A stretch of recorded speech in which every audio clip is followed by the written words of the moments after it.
Welcome to the Hollywood Scholar. I'm Jed Morgan, and I just got out of the theater for Secrets of Dumbledore about half an hour ago.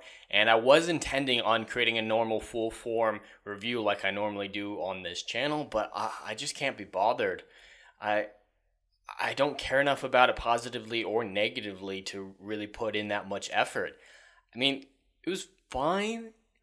Not the worst of the three Fantastic Beast movies, but far from the best. The first one is still holds up better than the others, and this one is very mediocre at best.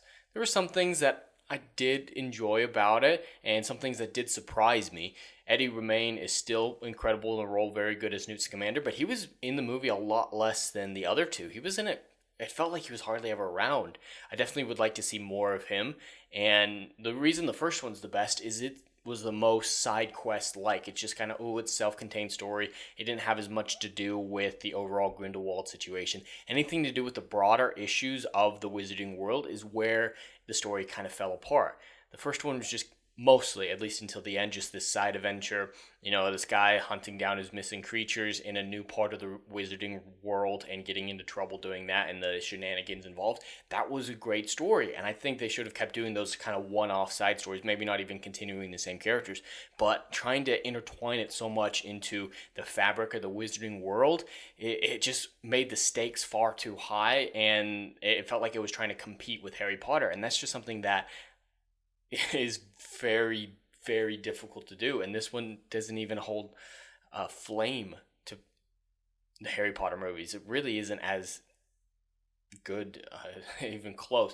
But besides Eddie Redmayne as Newt Scamander, Jacob Kowalski still is an incredible character. I still love him. He's definitely the best part of all three movies at this point.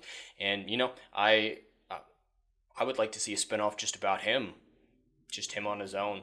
He's a great character. Him and Newt have some good chemistry.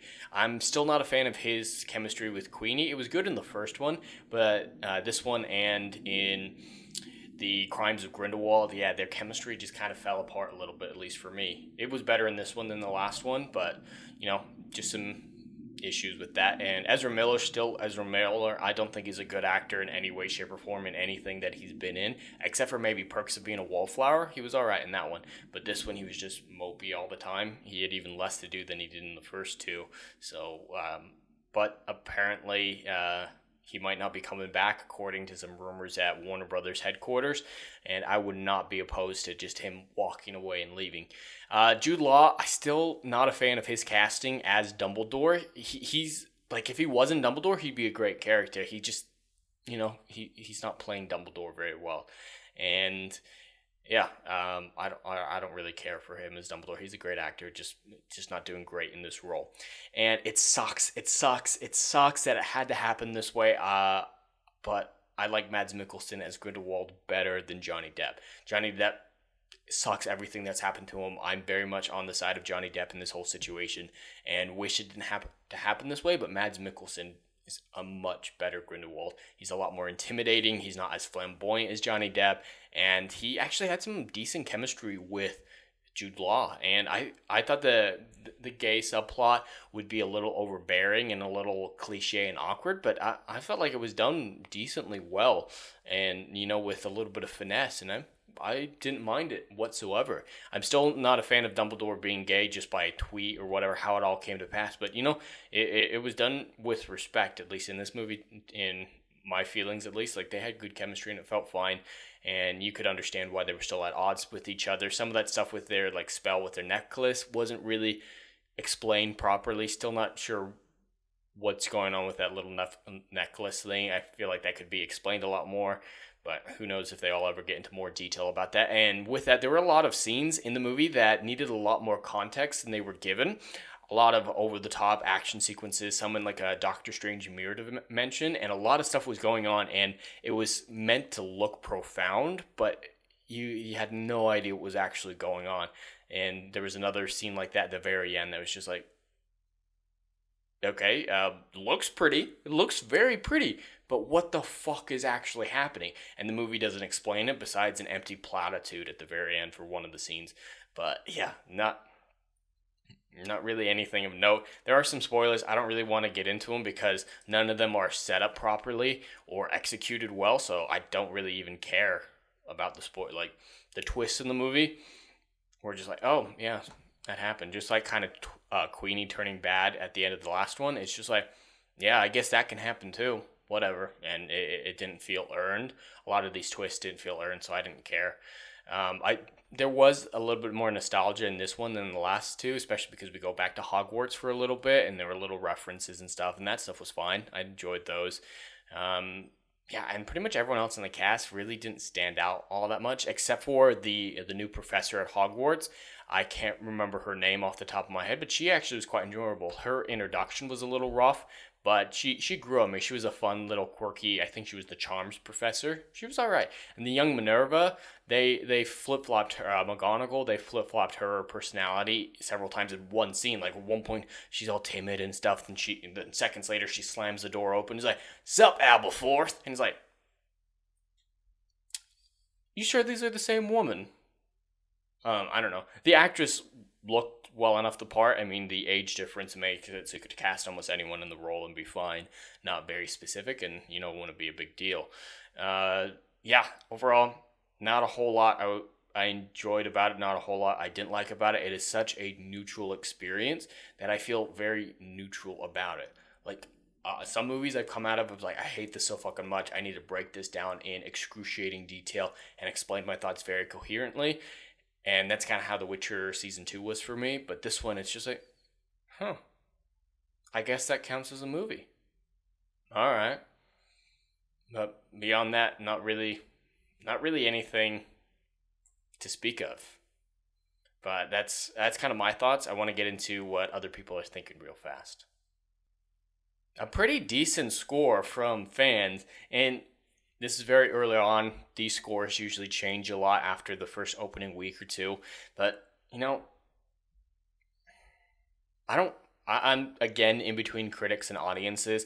I really don't care one way or another. It's just kind of, I watched a movie today. Huh. But let's get into some of these reviews and see what people are thinking. Fantastic Beast movie was awesome. We enjoyed the whole movie and believe it was better than the first one. I definitely don't agree with that one. I really enjoy the first one. It's not as good as any of the other Harry Potter movies. None of these Fantastic Beast movies are anywhere near the worst of the Harry Potter movies, but the first one was by far the best in my opinion. Classic wizardry and fantasy for the family, and yes, sometimes if it's for the family, you just keep it basic, and it was too dark and dreary. I don't agree with that. It was fine. Like, I didn't get like, ooh, this is depressing. Not like the last two Harry Potter movies, which was warranted, of course. Those ones definitely deserved it, but this was just like, huh. Honestly liked it. It was a little slow with the action. Yeah, it was a very slow movie, very plotting, very methodical, and most of the action sequences that should have taken about 5-10 minutes were about 10-20 seconds long. So, yeah, definitely a very slow plotting. They tried to make it into a political drama, and that didn't quite work. And they didn't explain a lot of the politics even in and of themselves. Like, there's a big central plot is about an election, and at first they're like, oh, this is just for the, Minister of Magic in Germany. So it's like not really a big deal. But then they're like, no, this is for all of it. It's like the United Nations of Wizards. But it's not. Like, they needed to explain, like, I had to gather that it was United Nations. Like, they only mentioned the Ministry of Magic in Germany, and then all of a sudden it's like, this will reshape our world. And okay, so they needed to get the political structure a lot clearer for the stakes in the finale to really make sense. Honestly, I still like the visuals, and Eddie was great. Absolutely, the visuals were fantastic, and Eddie, of course. But I feel like it was dark and gloomy with poorly written storylines. I was expecting more. Yeah, I was expecting a lot more. It's just, is the best way to describe my thoughts. Loved it, fantastic, great storyline, great visual effects. The IMAX was a joke. I didn't go to IMAX. I just went to a regular theater, so I can't speak on that. Easily the best of the three Beast movies? Huh, that's surprising. Didn't get to see Fandango normally give me a heads up before the movie starts. I have no fucking clue what that's in reference to. But let's see if the critics, they have a much lower score than the audience, so let's see what they're thinking. Secrets of Dumbledore is the best film. Wow, but that's not saying much. Yeah, gritty film, overstaying its welcome. It was very, very long. Despite a muddled plot and violence towards more than one Fantastic Beasts, there's more than enough magic to suit Harry Potter fans who are now old enough to one night out away from their muggle babies. That's kind of funny. Yeah, there was some creature violence, and I know people care about that more than people violence.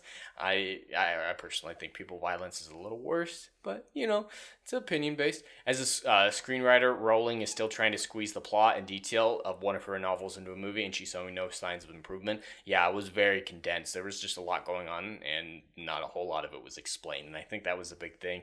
Too much was happening, and there wasn't enough explanation for a lot of that stuff that was happening. Whatever character arcs Rowling is going for here, they just don't land.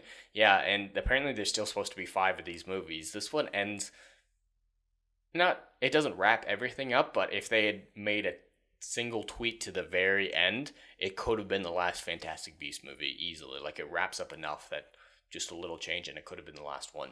Secrets of Dumbledore checks in as very more than a disposable chunk of content. Yeah, not anything. They're just mostly criticizing the writing, which is fine. Dull drab. Nothing really stand out here. I'm surprised they're not talking about J.K. Rowling's involvement more, just with everything that's going on with her. But I'm very much in between these, and that seems to be a habit for me, so falling a little bit in between these, the audience and critics. Beyond that, I want to mention a few spoilers here at the end. So, spoiler alert. Not really anything of note. The big thing is I do like half of the changes that they made from the previous movies, and half of them I fucking despised. So, Credence is no longer the brother of Dumbledore. He's now the son of Aberforth, and I prefer that. That's fine. But when they were revealing that, they revealed a little bit too much about the rest of the Dumbledore history, some stuff that was kept, obscure in the original books and movies, and I did not like those changes. Specifically around Dumbledore's sister's death, they changed a lot of the consequences and a lot of the issues with him and Aberforth about what actually happened. Like in the movies and the books, they kind of left it as ambiguous. They kind of left it as Aberforth was more mad at Albus for just not being around in their sister's later years, as if he didn't care what happened to her. And that's a much more normal issues that brothers could have. It wasn't anything extreme or fanciful. It was just kind of, hey, you chose not to be around our sister when she was dying. Fuck you, man. Like, that is totally understandable. But now they're saying that Dumbledore may have actually killed her himself. That changes a lot. That changes a fucking lot. I don't know if there was some context from a third-party book or something that I wasn't aware of, but at least from my knowledge of the books and movies, it was never, his spell may have been, the one that killed her. And they made her an obscurial as well, and that's why she was sick. I'm torn on that one. It's like, they never really said why she was sick or dying originally, so, obscurial, that's a fine enough excuse, but the spell being the reason why pissed me off. That is the one emotion I came out of this movie with, is that was dumb. Everything else was just emotionless in my response to it, but that was like, oh fuck, no, you did not just do that. But besides all that, I don't really care. It wasn't a wholly a waste of time, but I shouldn't have gone out of my way to watch it like I did. I'd have to give it a 5 out of 10, maybe.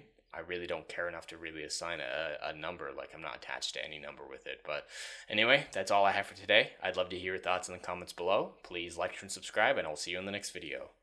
Anon.